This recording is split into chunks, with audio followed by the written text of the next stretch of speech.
Bismillahirrahmanirrahim. Alhamdulillah nahmaduhu wa nasta'inuhu wa nastaghfiruh.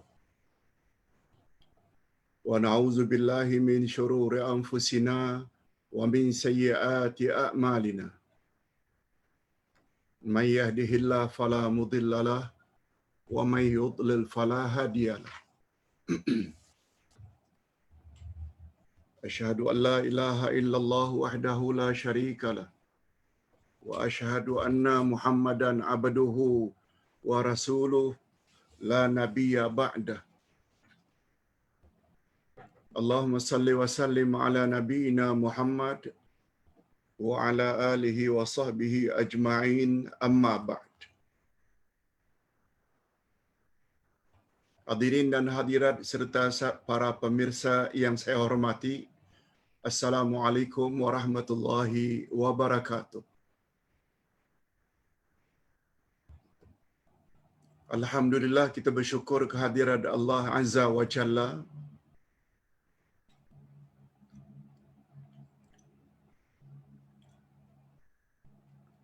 Pada setiap hari Isnin kita akan berjumpa atau akan bersama mengkaji ayat-ayat Al-Quran yang kita namakan tafsir Al-Quran. Baru juz yang pertama.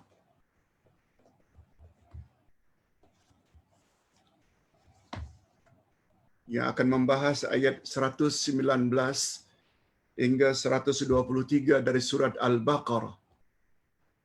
Di bawah tajuk Nabi Muhammad sallallahu alaihi wasallam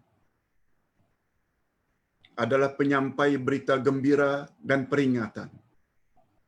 Nabi sallallahu alaihi wasallam, tugas beliau adalah penyampai berita gembira dan peringatan.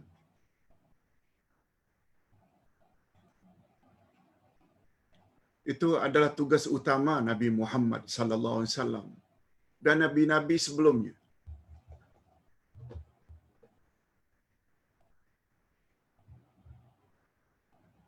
Sungguh banyak pengajaran yang dapat kita ambil dari topik ini.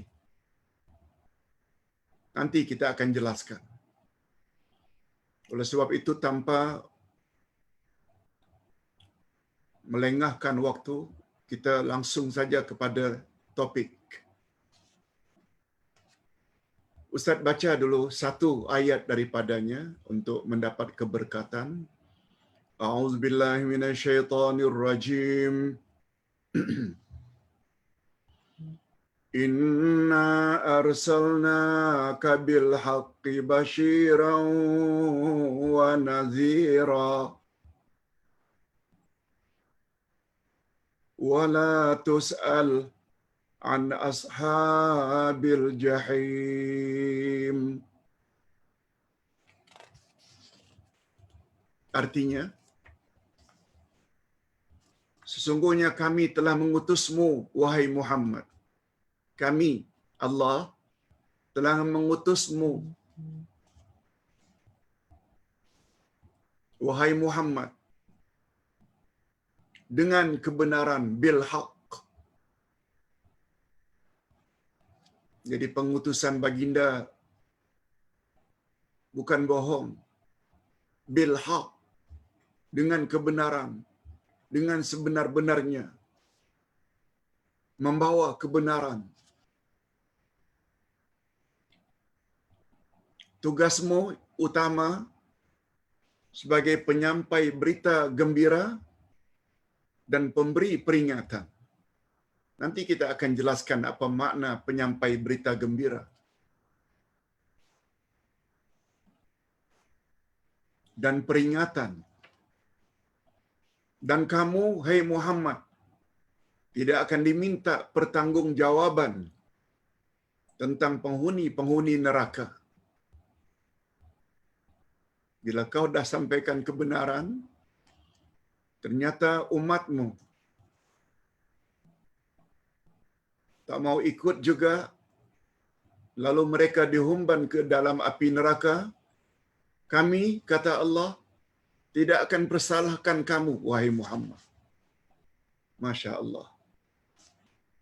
Banyak pengajaran dalam ayat ini. Okey. Karena semua ayat dan terjemahan harfiahnya kita akan ulang sekali lagi, langsung saja kepada tafsiran ayat. Pada ayat-ayat yang lalu, Allah Subhanahu wa taala menerangkan pengakuan orang Yahudi dan Nasrani. Pada pelajaran minggu lalu, Yahudi dan Nasrani meyakini bahwa Allah ada anak dan Allah mempunyai sekutu.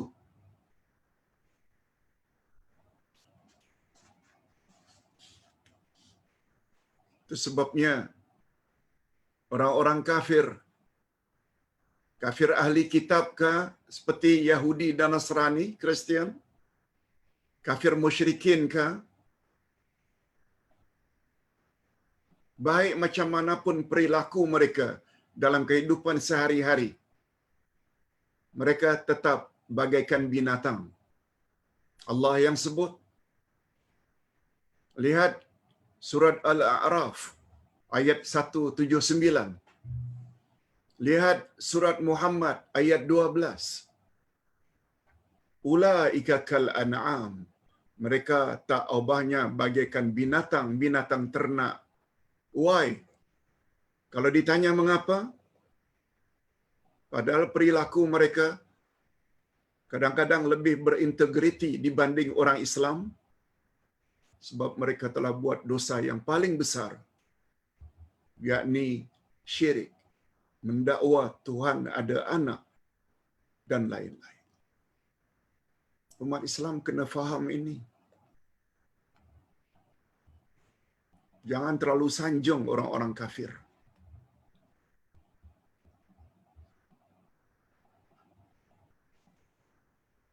Okey, itu telah kita jelaskan pada minggu lalu.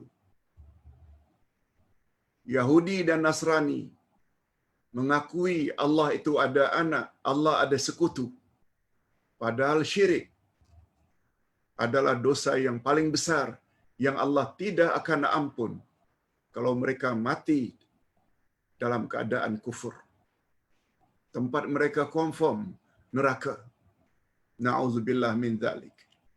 Nah, ayat-ayat berikutnya pula menerangkan. Pada ayat-ayat berikutnya, ayat yang kita baca tadi sebagai permulaan, ayat 119, menerangkan tentang pengingkaran orang-orang musyrikin Makkah terhadap kenabian Nabi Muhammad sallallahu alaihi wasallam dan pengingkaran mereka terhadap ajaran yang dibawa oleh baginda. Jadi sama ada ahli kitab, Yahudi dan Nasrani, musyrikin Makkah penyembah berhala pun macam itu. Kalau Yahudi mendakwa Uzair anak Tuhan, Nasrani Kristian mendakwa Isa anak Allah, musyrikin Makkah Abu Jahal, Abu Lahab penyembah berhala mendakwa al-malaikatu banatullah. Para malaikat itu anak perempuan Allah. Semua mereka kafir. Mereka sangat benci dengan ajaran yang dibawa oleh Nabi Muhammad sallallahu alaihi wasallam. Mula-mula ajaran Nabi kepada umatnya pada peringkat awal, orang Mekah khasnya, apa kata Nabi? Ya ayuhan nas, qulu la ilaha illallah tuflihu. Sekalian manusia, katakanlah tiada Tuhan yang berhak disembah melainkan Allah, pasti kamu akan menang. Itu dakwah pertama Nabi Muhammad sallallahu alaihi wasallam kepada penduduk Mekah. Ini memberi isyarat betapa pentingnya tauhid. Tauhid akan menjadi rosak bila buat syirik. Na'udzubillah min dzalik. Mari kita baca sekali lagi firman Allah. Inna arsalnaka bil haqqi basyiran wa nadhira wa la tus'alu an ashabil jahim.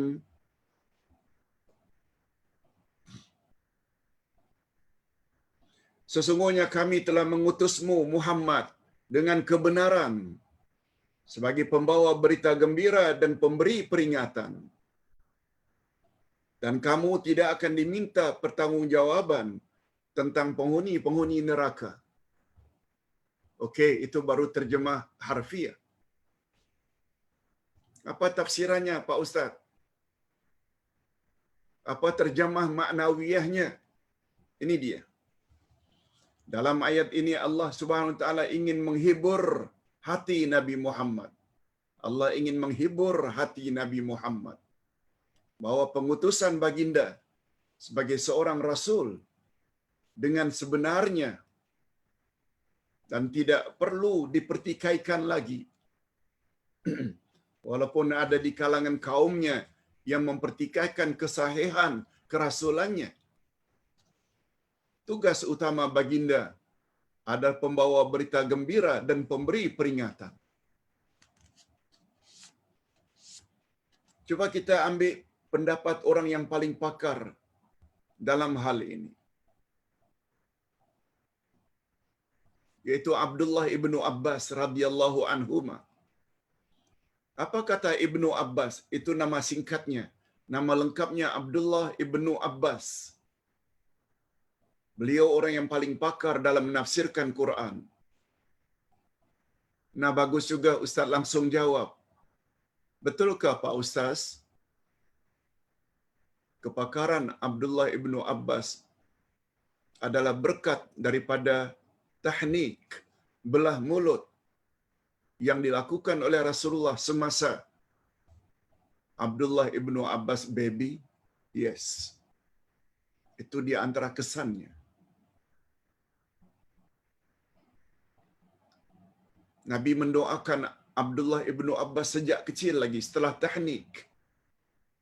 Allahumma faqihhu fid din wa alimhu ta'wil.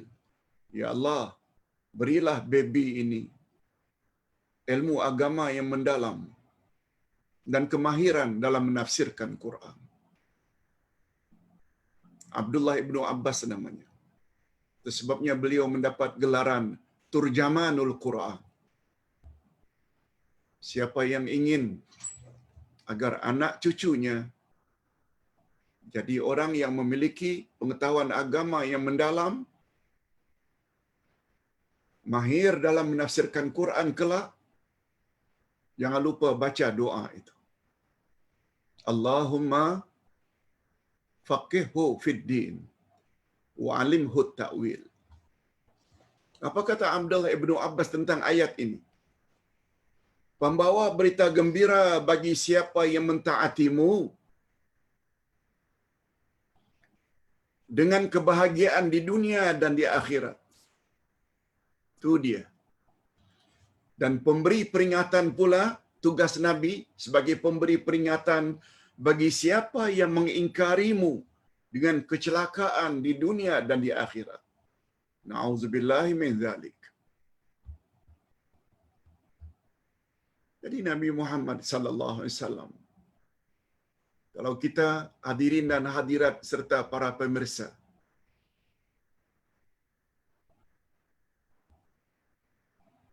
ingin bahagia dunia akhirat, tak ada jalan lain.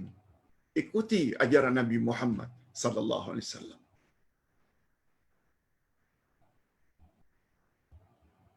Dan Nabi mengingatkan, bila kamu, hai umatku, tidak ikut aku, tidak ikut sunnahku, tidak ikut ajaranku, neraka tempatmu.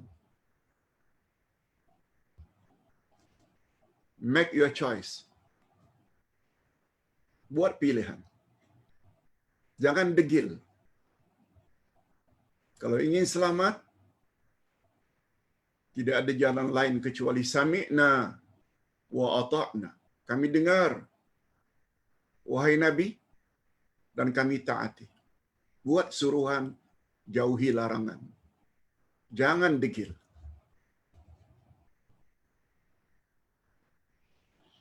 Kita teruskan. Kemudian Allah Subhanahu wa taala menegaskan kepada Nabi sallallahu alaihi wasallam bahwa baginda tidak akan diminta pertanggungjawaban jika umatnya kufur dan ingkar terhadap ajaran yang disampaikannya. Nabi tidak bertanggung jawab lagi. Sebab tugas Nabi hanya menyampaikan dan mengajar umat kepada hidayah dengan hikmah dan nasihat yang baik. Nabi dalam menyampaikan selalu lembut.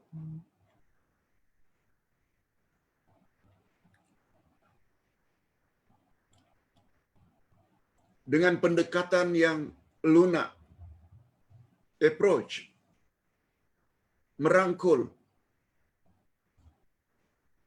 Bukan membuat orang menjadi lari bertempiar karena kerasnya. Oleh sebab itu para pendakwah kalau mau bergelar al-ulama'u warasatul anbiya, ulama adalah penerus tugas nabi-nabi. Mereka juga dalam penyampaian mesti lunak, mesti sabar. Bukan hanya terhadap cacian, tapi juga sabar terhadap pujian. Jangan jadi riak karena dipuji. Jangan give up dan serik karena dicaci. Yes, itu namanya sabar. Tadi malam Ustaz jawab seorang kakak yang memberitahu, Pak Ustaz, saya dah ajar adik saya supaya ikut sunnah Nabi dalam hal ini. Tapi nampaknya dia degil lah, Pak Ustaz. Ustaz kata, sabar. Ajak terus. Satu hari nanti dia akan mendapat hidayah Allah dan akan ikut. Tahniah. Sebagai seorang kakak, cukup ambil berat terhadap keselamatan adik-adiknya, dunia dan akhirat. Sebab kebahagiaan dunia akhirat sangat terletak pada ikut Nabi Muhammad sallallahu alaihi wasallam berdasarkan ayat ini. Baginda tidak diutus oleh Allah untuk memaksa umatnya. Jangan paksa. Sampaikan saja kebenaran. Ini sebagaimana firman Allah Subhanahu wa taala dalam surat Al-Baqarah ayat 272. Apa kata Allah?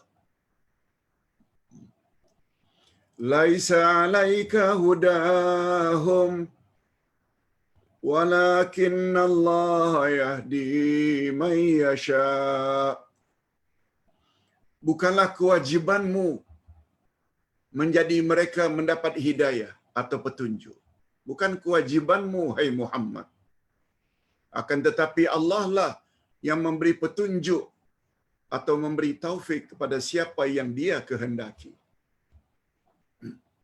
Nah, Ustaz nak ulas sedikit tentang ayat ini. Menurut pandangan Ahlus Sunnah wal Jamaah, dan pemahaman ini sangat mustahak, hidayah ada dua jenis. Hidayah yang pertama dengan makna al-bayan wal irsyad, penjelasan dan bimbingan. Hidayah yang kedua dengan makna taufik, membuka hati seseorang agar mengikuti apa yang dia dengar. Nah, terhadap dua petunjuk atau hidayah ini, kita hanya mampu melakukan hidayah jenis pertama. Apa yang Ustaz sekarang sedang terangkan, bimbing, perjelaskan, ini namanya hidayah yang pertama, al-bayanu wal irsyad. Nabi terhadap umatnya, yes. Sebabnya Allah Subhanahu wa taala sebut dalam surat Yasin, innaka ala siratim mustaqim. Pada ayat yang lain, la tahdi ila siratim mustaqim. Engkau pemberi hidayah ke jalan yang lurus. Tapi dengan makna yang pertama, sekedar pemberi penjelasan dan bimbingan. Tetapi hidayah yang kedua, membuka hati seseorang sehingga mau mendengar tazkirah, ceramah, dan selanjutnya mengamalkan apa yang dia tahu. Hidayah jenis kedua ini hanya milik Allah. Jangankan bapa-bapa dan ibu-ibu serta para pemirsa, jangankan ustaz, Nabi Muhammad saja tak punya hidayah jenis kedua ini. Cuba lihat, beliau tidak berhasil memberi hidayah kepada angkelnya sendiri, Abu Lahab dan Abu Talib. Kedua-duanya mati kafir. Ini yang dimaksudkan oleh Allah. Bukan tugasmu menjadikan mereka itu dapat hidayah, mengikuti ajaran. Bukan tugasmu. Tapi hidayah, taufik, buka hati untuk mengamalkan, itu kerja aku, kata Allah. Itu sebabnya Allah Subhanahu wa taala tegur Nabi Muhammad sallallahu alaihi wasallam pada awal surat Al-Kahfi. Kalau tak salah ayat yang ke-6. فَلَعَلَّكَ بَاخِعٌ نَفْسَكَ عَلَى آثَارِهِمْ إِنْ لَمْ يُؤْمِنُوا بِهَذَا الْحَدِيثِ أَسَفًا. Engkau seperti orang yang akan bunuh diri, hai Muhammad, karena terlalu sedih. Mereka tidak mau ikut cakap kamu. Engkau seolah-olah macam nak bunuh diri, hai Muhammad, karena terlalu sedih. Mereka tak mau dengar cakap kamu, tak mau ikut ajaranmu. Jangan, hai Muhammad. Tugasmu tidak lain penyampaikan saja.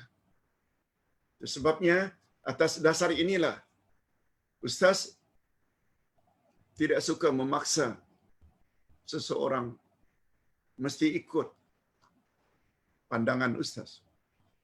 Ustaz hanya akan beri panduan. Ini pendapat begini, ini pendapat begini, pendapat yang lebih kuat begini. Make your choice.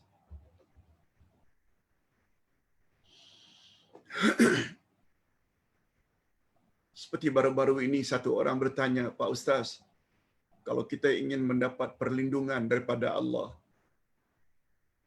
Ustaz Anu itu ada cakap, seorang wali Allah dari negeri Anu pernah berkata, siapa yang membaca wadduha wal laili idza saja sebelah pagi dan sebelah petang, garanti 4 perkara dia akan selamat. Rumahnya tidak akan dicuri, rumahnya akan begini, dia akan begini, akan begini. Dirinya, ahli keluarganya akan selamat. Ustaz jawab,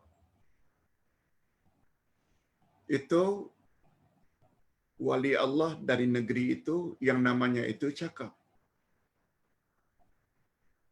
Rasulullah sallallahu alaihi wasallam pula bersabda, siapa yang mengamalkan 10 ayat dari surat Al-Baqarah, 5 ayat pertama, Alif Lam Mim hingga wa ulaika humul muflihun, ditambah dengan 3 ayat berturut-turut, Ayatul Kursi, dan 2 ayat sesudahnya, ayat 255, 256, 257 ditambah dengan 3 ayat terakhir dari surat Al-Baqarah bermula dari lillahi ma fis samawati wa ma fil ard wa in tubdu hingga akhir amanar rasul hingga akhir la yukallifullahu nafsan illa wus'aha.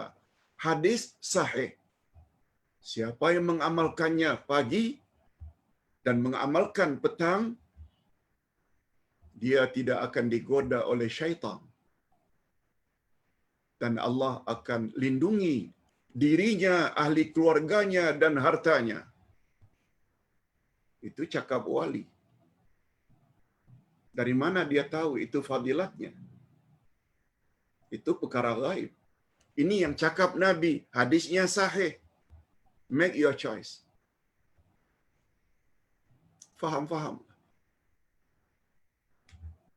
Kita tidak mau dan tak suka menyalah-nyalahkan orang. Tapi kita ada pilihan. Nabi Muhammad maksum. Apa yang dia cakap adalah wahyu. Why? Mesti ikut yang lain. Tambah ilmu.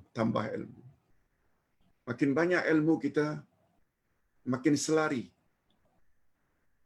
Doa kita, zikir kita, amal kita, akidah kita dengan kehendak Allah dan kehendak Rasul.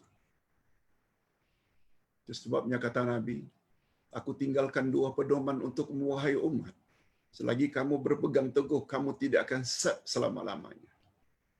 Okey. Sekarang kita teruskan dengan ayat berikut. Walan tarda ankal yahudu walan nasara hatta tattabi'a millatahum qul inna hudallahi huwal huda. Ini sebahagian dari ayat 120. Orang-orang Yahudi dan Nasrani tidak akan senang kepada kamu, hai Muhammad. Tidak akan reda padamu, hai Muhammad. Sehingga kamu mengikuti agama mereka. Katakanlah, sesungguhnya petunjuk Allah itulah petunjuk yang benar. Allah Subhanahu wa taala sendiri yang sebut.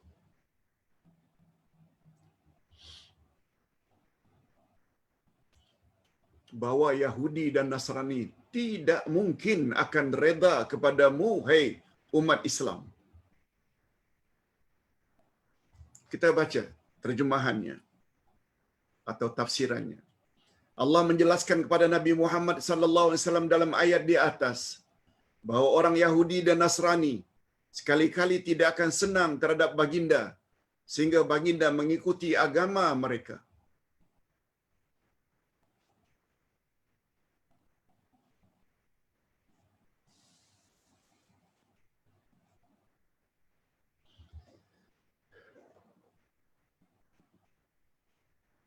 Mungkin bapa-bapa dan ibu-ibu yang dah terbiasa dengan ustaz lama tak lihat ustaz pakai songkok. Teringin pula pagi ini. Ingin pakai songkok. Dulu-dulu memang inilah pakaian ustaz. Nak memberitahu kepada jemaah sekalian. Tidak ada apa sebenarnya pada pakaian. Pakai jubah ke, pakai baju Melayu ke, pakai baju batik sekali-kala ustaz. Pakai ketayap ke, pakai kutrah ke, pakai serban ke, pakai songkok. Bukan di sini ukuran agama.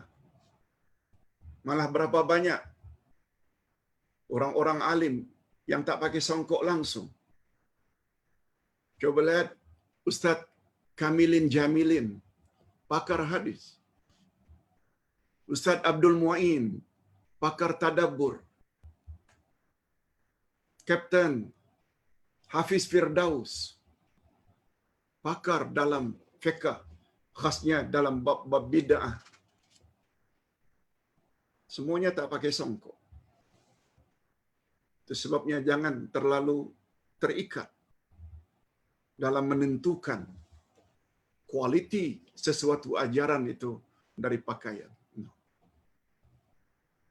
Ini hanya sekedar hendak memaklumkan. Pakaian bukan ukuran. Tapi sampai di mana hujjah dan kebenaran yang disampaikan. Hadirin dan hadirat rahimakumullah. Dan yang tersirat di dalam dakwaan mereka,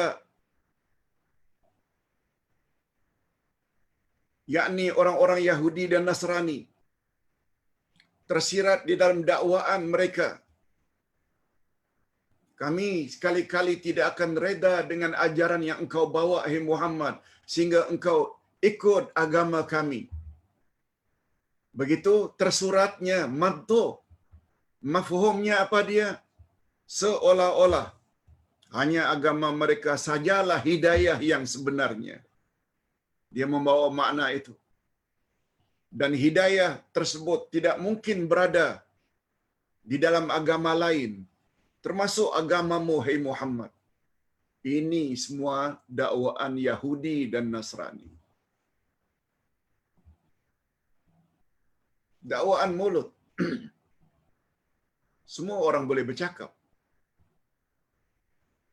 Lalu Allah Subhanahu wa taala menyuruh Nabi Muhammad sallallahu alaihi wasallam supaya mengatakan kepada mereka bahwa petunjuk Allah yang diutusnya melalui aku, kata Nabi, itulah petunjuk yang sebenarnya, yaitu agama yang lurus, sahih, sempurna, lagi lengkap dan menyeluruh.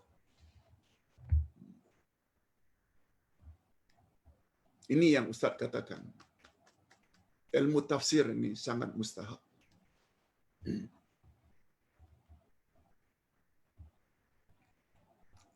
Dan beruntungnya kita umat akhir zaman.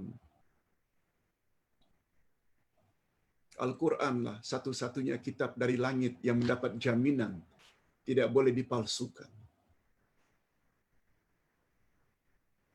Jadi Al-Quran ini original sampai hari kiamat.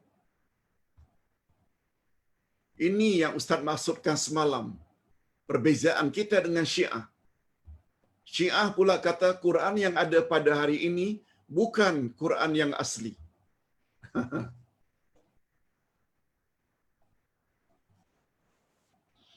Kemudian kita baca sambungan ayat 120. Wala ini taba'ta ahwa'ahum ba'dallazi ja'aka minal ilm ma laka minallahi min waliyyin wala nasir. Dan sesungguhnya jika kamu mengikuti kemahuan mereka setelah pengetahuan datang kepadamu, hai Muhammad, maka Allah tidak lagi menjadi pelindung dan penolong bagimu.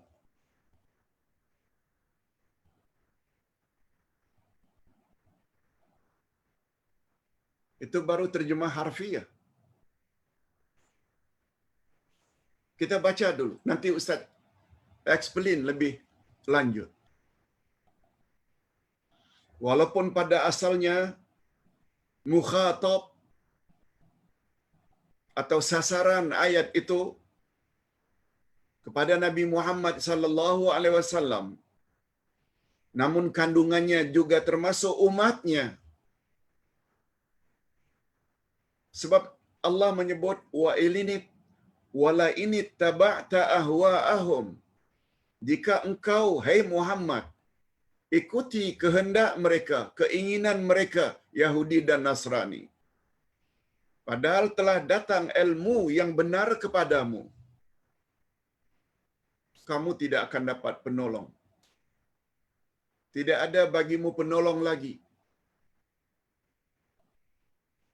Namun demikian, faedah ayat ini adalah untuk umat, bukan untuk Nabi Muhammad sahaja. Mustahil Nabi Muhammad akan ikut kehendak Yahudi dan Nasrani sebab beliau maksum. Ini dikuatkan lagi dengan satu kaedah dalam ilmu tafsir, innal i'tibara bi umumil ma'na la bi khususil mukhatab. Sesungguhnya pengajaran ayat berdasarkan keumuman makna, bukan berdasarkan pengkhususan mukhatab atau sasaran atau arahan.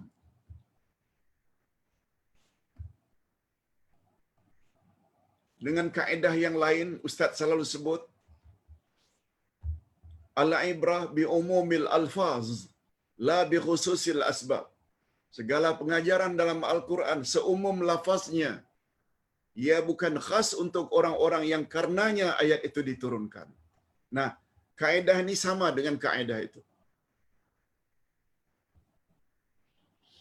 Walaupun pada asalnya Allah membuat andaian, sekiranya engkau, hai Muhammad, ikuti kehendak Yahudi dan Nasrani.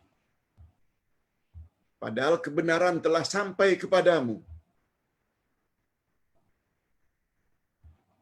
Kamu tidak akan dapat pelindung dan penolong lagi daripadaku. Ini memberi isyarat. Hei umat Muhammad, setelah aku katakan bahawa Yahudi dan Nasrani itu adalah musuhmu,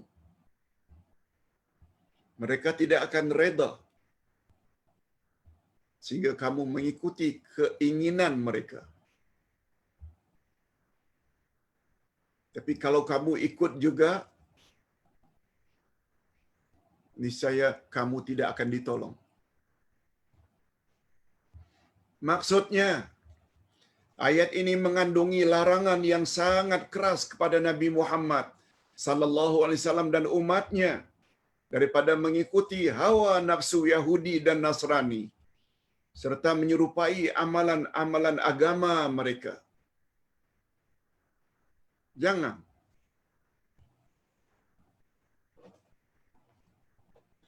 Karena mengikuti hawa nafsu bukanlah cara yang tepat untuk memperoleh hidayah.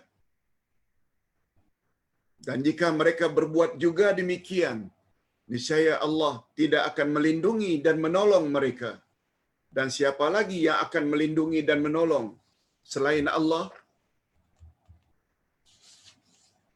Hadirin dan hadirat rahimakumullah.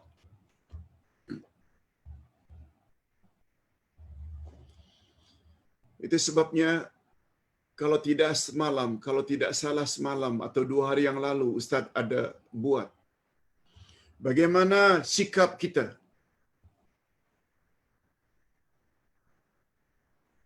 umat Islam Ahlus Sunnah wal Jamaah bila berhadapan dengan perancangan jahat orang-orang kafir. Ustaz sudah jawab semalam. Ini ada kaitannya dengan COVID-19. Ada yang mengatakan ianya adalah wabak, taun, virus,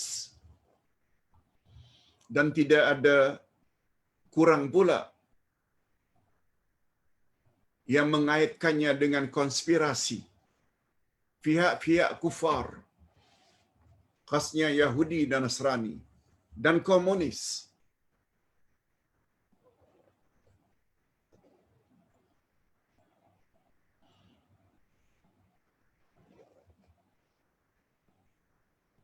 Sesuai dengan topik, bagaimana kita menghadapi perencanaan jahat orang-orang kafir, konspirasi orang-orang kafir, sehingga ada yang mengatakan COVID-19 ini bukan pandemik, tapi lebih kepada plandemik. Suatu planning, perencanaan orang-orang kafir untuk menghancurkan umat manusia, khasnya umat Islam.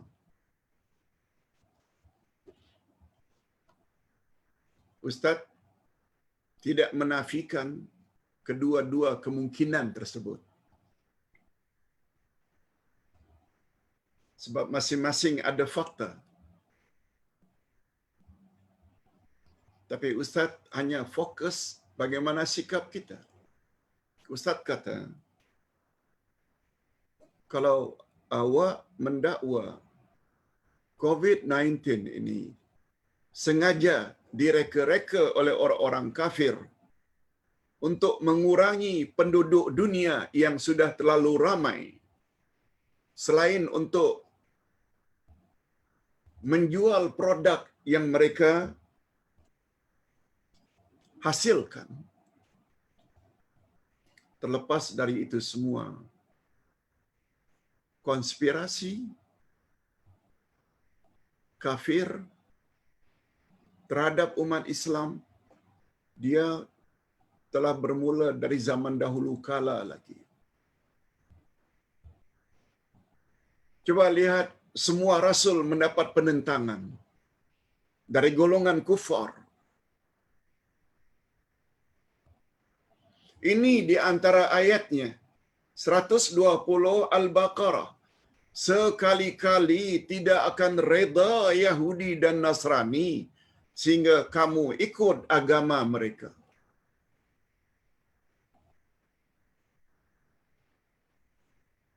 Bila kita tadabbur, Allah gunakan lan tadillu, lan tarda.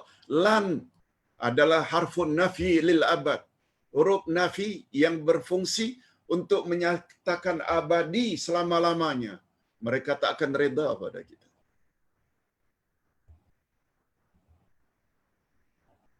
Barulah mereka reda hatta tattabi'a.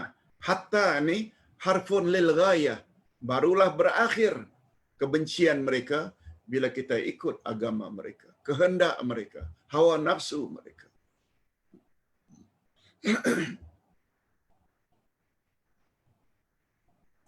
Oleh sebab itu, umat Islam perlu berhati-hati.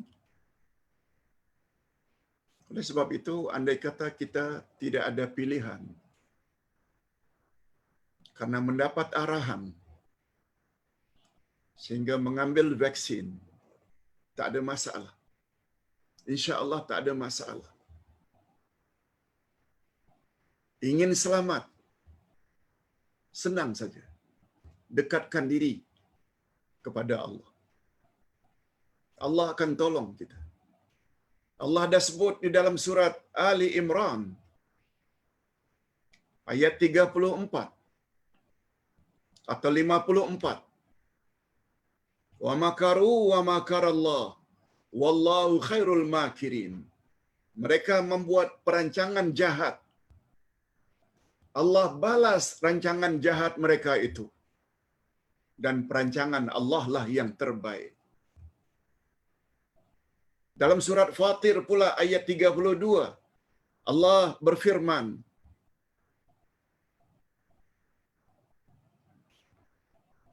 wala yahiqul makru sayyi illa bi ahli. Rencana jahat itu tidak akan menimpa kecuali orang yang mempunyai rencana jahat itu.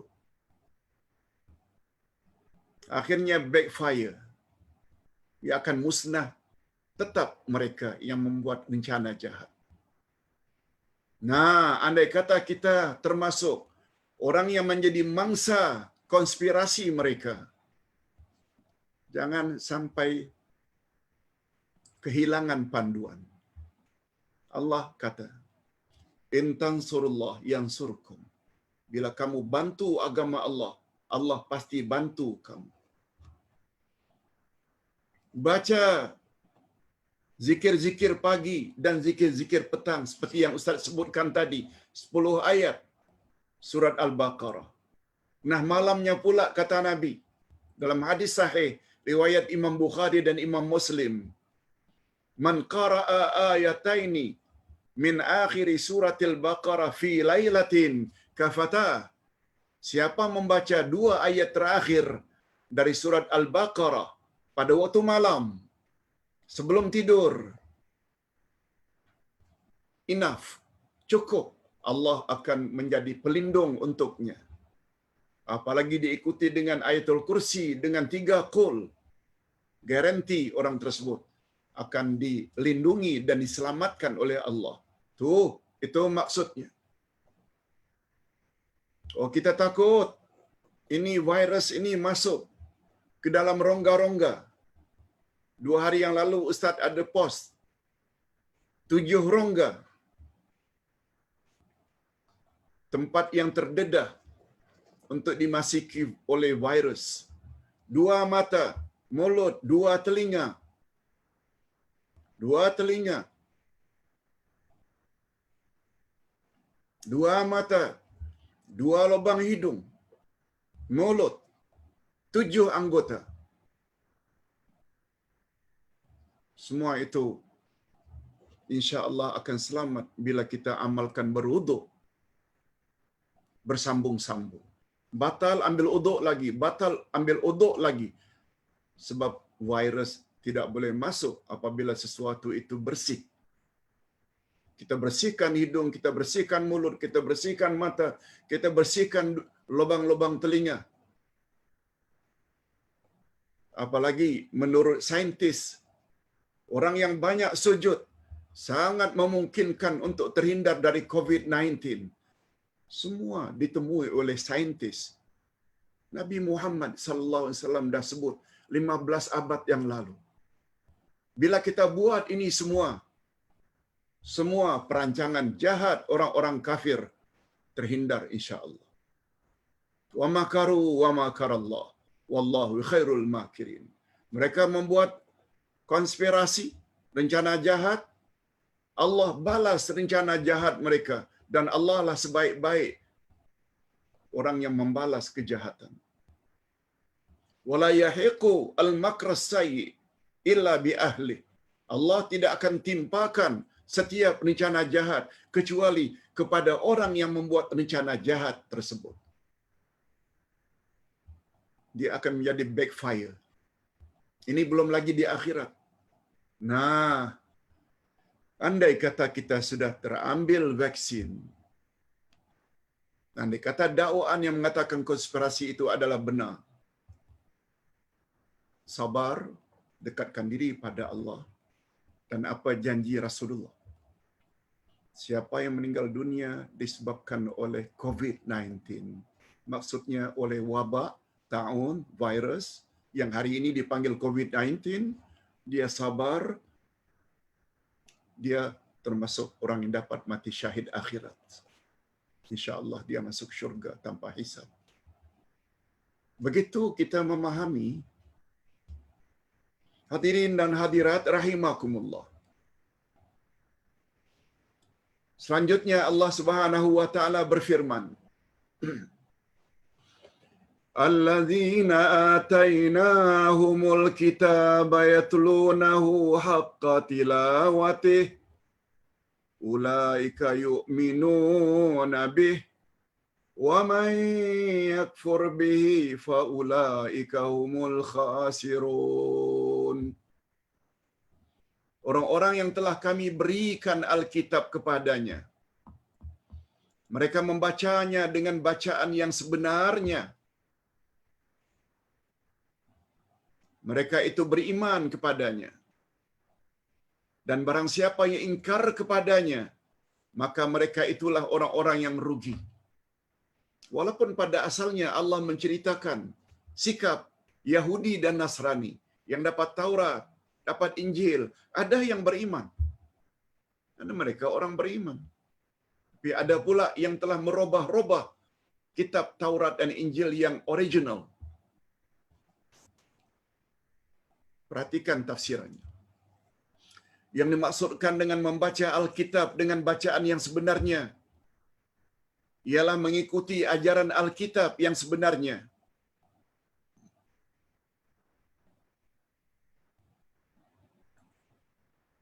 Kata Hasan Al-Basri. Nah, ini Hasan Al-Basri. Ini orang kedua yang pakar dalam menafsirkan Quran.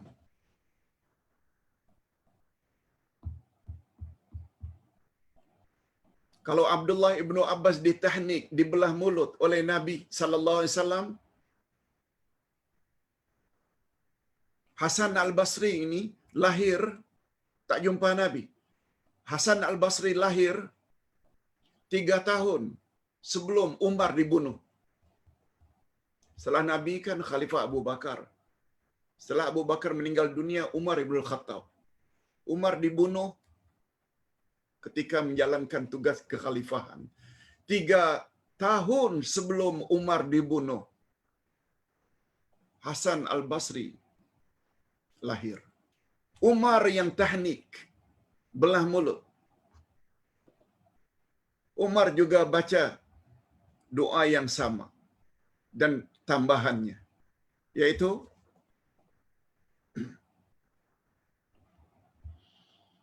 Allahumma faqihhu fid din wa 'allimhu ta'wil. Allahumma ahibba ilaihin nas. Maknanya, ya Allah, ya Allah, berilah baby ini, Hasan Al-Basri, ilmu agama yang mendalam dan kemahiran dalam menafsirkan Quran, dan masukkanlah rasa kasih sayang seluruh manusia kepadanya. Itu sebabnya Hasan Al-Basri, ulama ahlu sunnah wal jamaah dari zaman awal lagi, yang menjadi kesayangan semua umat Islam. Ini kita perlu tahu. Semuanya berkat doa ketika tahnik, ketika belah mulut. Kalau Abdullah ibnu Abbas Rasul yang tahnik, ini pula Umar ibnu Khattab yang tahnik dan doa. Apa kata beliau? Humul ladzina ya'lamuna, humul ladzina ya'maluna bimuhkamihi wa yu'minuna bimutasyabihi wa yakiluna ma ashkala alaihim ila alimih. Mereka adalah orang-orang yang mengamalkan ayat-ayatnya yang muhkamat, yang jelas, yang nyata, dan beriman sepenuhnya dengan ayat-ayat yang mutasyabihat, ayat yang samar-samar, dan menyerahkan perkara yang dimuskilkan kepada yang maha mengetahui tentangnya. Penjelasan untuk ini agak panjang. Kita kesuntukan masa. Ringkasnya macam ini. Dalam Quran ada namanya ayat muhkamat. Ayat yang clear, jelas. Wabil walidaini ihsana. Hendaklah kepada kedua ibu bapa kamu berbuat ihsan. Hurrimat alaikumul maitatu waddamu wa lahmul khinzir. Diharamkan ke atasmu makan darah bangkai dan daging khinzir. Itu clear. Kalau ada larangan, jelaskan. Jauhi. Ayat mutasyabihat, ayat yang samar-samar. Kalau Allah Subhanahu wa taala sebut tentang nikmat syurga, azab neraka, nikmat kubur, azab kubur, kita kena percaya saja apa yang dikatakan oleh Allah. Jangan kita akal-akali. Jangan kita reka-reka. Kalau Allah cakap macam itu, akal kita tak mampu, terima saja. Itu maknanya beriman sepenuhnya terhadap ayat yang samar-samar. Dan terhadap apa yang kamu muskil, serahkan kepada Allah. Allah kata dia ada tangan. Katakan dia ada tangan. Jangan tanya macam mana tangannya. Yang pasti tangan Allah tak sama dengan tangan makhluk. Allah menyebut dia ada wajah. Katakan saja Allah memang ada wajah. Yang mustahak, setkan dalam minda. Wajah Allah tak sama dengan wajah makhluk. Jangan tanya. Yes, itu maksudnya. Terhadap yang muskil, serahkan kepada yang maha tahu. Okey. Ini nanti kita akan bahas dalam akidah. Jadi maksud ayat di atas, ada sebahagian ahli kitab yang membaca Alkitab, yakni Taurat, Injil dengan bacaan yang sebenarnya, membaca dengan hati yang khusyuk. Ada ulama Yahudi, ruhban dan ahbar. Mereka baca betul-betul. Mereka pelihara lafaz-lafaznya. Mereka tadabbur dan hayati maknanya. Mereka memahami rahasia dan hikmah yang terkandung di dalamnya. Merekalah orang yang menyadari bahawa apa yang engkau Muhammad bawa itu adalah benar al-haq. Sebab berita tentang kedatangan Nabi Muhammad sebagai Rasul akhir zaman sudah tertera dalam Al-Quran. Maaf, di dalam Taurat dan Injil. Lalu mereka beriman dengannya dan mengambilnya sebagai pedoman untuk membimbingnya ke jalan yang lurus. Seperti sikap Abdullah bin Salam dan lain-lain yang beriman dengan Nabi Muhammad. Padahal Abdullah bin Salam ini Yahudi pada asalnya. Tapi dia orang yang membaca Taurat dengan bacaan yang benar. Akhirnya beliau beriman pada Nabi Muhammad sallallahu alaihi wasallam. Tetapi sebaliknya, barang siapa yang kufur terhadap apa yang telah diturunkan kepadamu, hai Muhammad, setelah nyata bagi mereka bahawa apa yang engkau bawa itu adalah hak, benar, maka mereka orang-orang yang merugi di dunia dan di akhirat. Maknanya mereka ingin mengekalkan Yahudi dengan Yahudinya, Nasrani dengan Nasraninya. Karena menolak Nabi Muhammad sallallahu alaihi wasallam, mereka bukan hanya rugi di dunia tapi juga rugi di akhirat. Na'udzubillah min dzalik. Kekufuran ahli kitab dalam hal ini ada dua kemungkinan. Nah, Ustaz tulis di sini. Kekufuran ahli kitab ada dua. Pertama, dengan cara merubah kitab mereka atas dorongan hawa nafsu, sehingga sifat-sifat Rasul yang dijanjikan tidak lagi sesuai dengan sifat Nabi Muhammad sallallahu alaihi wasallam. Sebab begitu cara mereka agar mereka punya follower jangan masuk Islam. Dirubah-rubah kitab Taurat dan Injil. Itu sebabnya Taurat dan Injil hari ini bukan kitab Taurat dan Injil yang original sebagaimana yang diturunkan kepada Nabi Musa dan Isa. Itu cara pertama. Cara kedua, mereka cukup bertaklid dengan pandangan ulama mereka yang telah menambah-nambah isi kandungan Taurat sesuka hati untuk dijual dengan harga yang murah. Sebenarnya hadirin dan hadirat, terhadap kekufuran yang dua jenis dari kalangan Yahudi dan Nasrani, terkadang-kadang juga terjadi di kalangan umat Islam. Macam mana Pak Ustaz? Tolong tengok balik. Di dalam ayat di atas terdapat pengajaran dan isyarat bahawa orang-orang yang membaca Alkitab tanpa mentadabburkan dan menghayati makna apa yang dibacanya, sebenarnya mereka itu belum lagi beriman. Karena mereka tidak menghayati, memahami hidayah Allah yang terdapat di dalamnya, dan dengan bacaan seperti itu tidak akan sampai pengajaran ayat ke dalam lubuk hati mereka. Berapa banyak dari kalangan umat Islam yang hanya pandai membaca Al-Quran dengan lagu lengkap dengan tarannum, tapi tak faham. Jadi pengajaran ayat demi ayat yang dibaca dengan lagu yang sedap itu tak masuk ke kalbu. Karena apa yang dia baca macam burung kakak tua. Di mulut saja. Kita semestinya membaca Al-Quran dengan bacaan yang sebenarnya, bukan hanya sekedar membaca.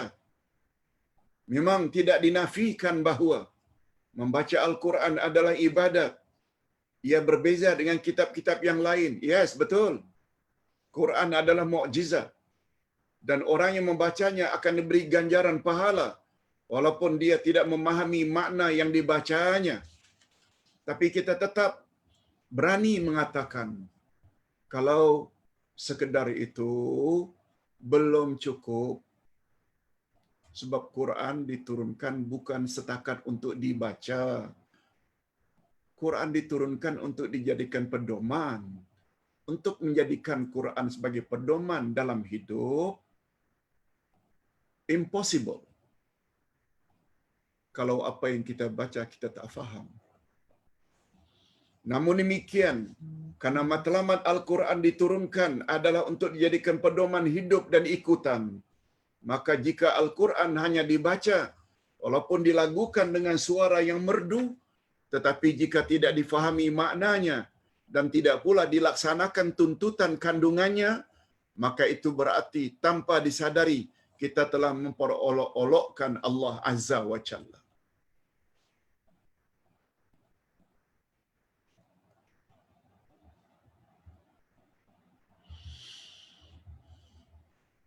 Itu sebabnya kata Imam Al-Ghazali, kalau seorang pemimpin tertinggi menyuruh wakilnya di satu-satu daerah buat satu dewan pertemuan, yang apabila pemimpin ini turun ke daerah tersebut, pertemuan akan dibuat di dalam dewan tersebut. Surat diutus. Umpamanya dari PM kepada MB. Umpama. Kalau di Indonesia dari presiden ke governor. Istilah di sana MB itu governor. Macam di Malaysia juga. Bagi negeri yang tidak ada raja, namanya governor.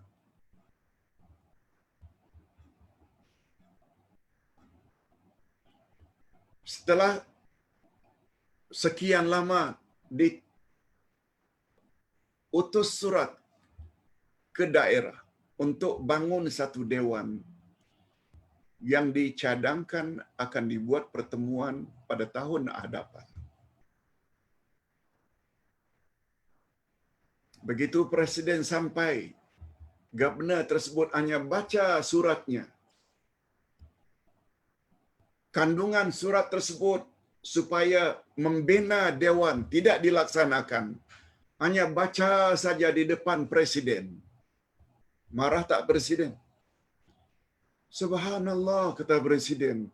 Aku kan suruh supaya kamu buat dewan. Mana itu dewan? Mengapa buat tempat ini? Mana dewan yang aku suruh setahun yang lalu? Begitulah lebih kurang kemurkaan Allah. Allah diperolok-olok oleh manusia kalau hanya Quran itu dibaca tanpa dilaksanakan apa yang terkandung di dalam Al-Quran dalam bentuk suruhan atau larangan Allah. Yes.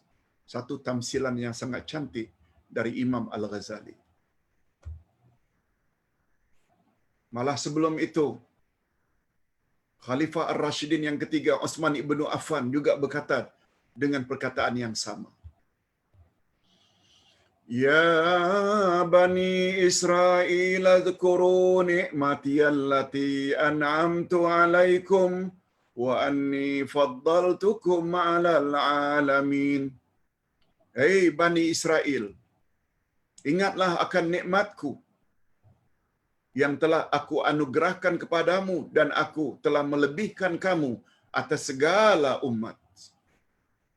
Ayat ini serupa dengan ayat 47 Al-Baqarah. Kita dah jelaskan pada awal-awal tafsir dulu.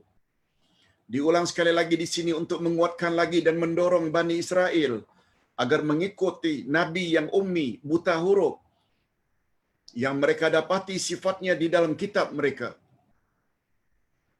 Mereka disuruh mengingati nikmat yang telah dianugerahkan oleh Allah kepada mereka. Sedang nikmat yang paling agung bagi mereka adalah Taurat pada zaman Musa. Dan mengingati Taurat ialah dengan mensyukurinya. Dan mensyukuri Taurat ialah dengan beriman kepadanya dan segala yang terkandung di dalamnya termasuk iman pada Nabi Muhammad sallallahu alaihi wasallam. Itu sebabnya bagi kita umat Islam terhadap Al-Quran, ingatlah Al-Quran dengan makna syukurilah Al-Quran. Mensyukuri Al-Quran dengan makna fahami makna Al-Quran dan laksanakan dalam kehidupan sehari-hari. Yes. Itu dia maknanya. Nah, sampai di manakah kita mensyukuri nikmat Al-Quran? Alhamdulillah, bagi yang ikut kelas tafsir ini, kita sudah dalam kategori orang yang mensyukuri nikmat Al-Quran. Sebab kita secara volunteer ingin tanpa paksaan ingin tahu apa yang ada dalam Al-Quran. Walaupun baru juz yang pertama. Ingat ya, hanya tinggal 2-3 topik saja kita akan pindah kepada juz yang kedua. Ini juz 1. Juz 2 sudah ada.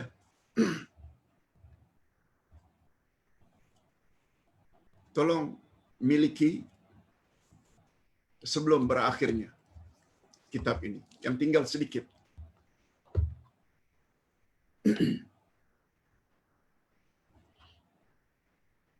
Malah Ustaz ingin berpesan kepada jemaah. Mana-mana jemaah yang kenal kepada markas-markas tahfiz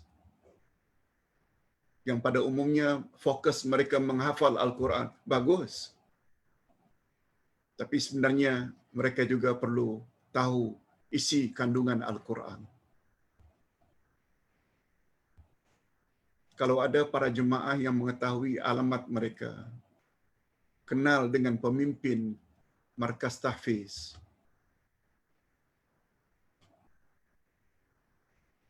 Anda boleh beritahu kepada mereka yang udai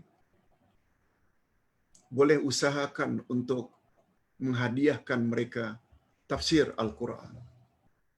Walaupun tafsir juz 1 dulu. Atau walaupun tafsir juz 30 dulu. Free of charge. Sebab kita mau anak-anak kita bukan hanya hafal Quran, tapi sikit sebanyak faham apa yang ada dalam Quran. Dan insya-Allah udai akan usahakan untuk kirim mereka. Manfaatkan apa yang sudah udai tulis. Dan untuk pengetahuan, udai sudah tulis 17 juzuk. Cuma yang dicetak 1, 2, 3, 4, 5, 6, 7, 8 hampir siap. 30 sudah siap. Berikan nombor Ustaz kepada pemimpin markas tahfiz yang kita kenal supaya hubungi Ustaz, atau anda sendiri hubungi, saya ada kenal Pak Ustaz, boleh tak beri mereka bantuan kitab tafsir Al-Quran supaya mereka selain menghafal Quran juga mereka dapat memahami Al-Quran. No problem. InsyaAllah Ustaz usahakan. Apalagi jemaah bantu Ustaz dalam mencetak kitab. Nah, Ustaz salurkan bantuan itu melalui tempat yang betul. Salurkan pada tempat yang betul. Sebagaimana Ustaz juga hadiahkan kalau ada bapa-bapa dan ibu-ibu yang suka membantu makanan jasmani kepada orang-orang susah. Nah, apa salahnya kepilkan sedikit buku wirid Rasulullah, munajat Ahlus Sunnah wal Jamaah, pedoman ibadat supaya mereka sehat, bukan hanya jasmani tapi juga rohani. Kalau ada keperluan ke arah itu, konteks Ustaz, jangan segan. Kita saling tolong-menolong. Mudah-mudahan semua itu akan menjadi amal jariah bagi kita setelah kita wafat. Yes. Hadirin dan hadirat rahimakumullah. Nah, kita sampai ke ayat yang terakhir. Wattaqu yawman la tajzi nafsun an nafsin syai'a wa la yuqbalu minha adlun wa la tanfa'uha syafa'ah wa la hum yunsarun. Dan takutlah kamu kepada suatu hari di waktu seseorang tidak dapat menggantikan seseorang lain sedikit pun dan tidak akan diterima suatu tebusan daripadanya dan tidak akan memberi manfaat sesuatu syafaat kepadanya dan tidak pula mereka akan ditolong. Ayat ini menggambarkan keadaan pada hari pembalasan kelak. Setiap individu akan menerima balasan amalan masing-masing. Mereka tidak dapat saling tolong-menolong.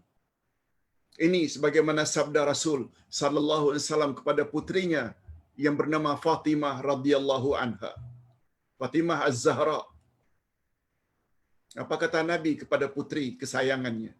Ya Fatimah bint Muhammad, salini min mali ma syi'ti. La aghni anki minallahi syai'a. Hai Fatimah binti anak perempuan Muhammad, mintalah kepadaku nak hartaku seberapa yang engkau sukai. Mintalah selagi ayah hidup. Kelak ayah tidak akan dapat melepaskanmu dari ketentuan Allah sedikit pun. Di akhirat ayah tak dapat bantu kamu nak. Demikian kata Nabi terhadap putrinya. Macam mana kita suami isteri, ibu bapa dengan anak-anak ingin saling tolong-menolong? Lagilah tak boleh.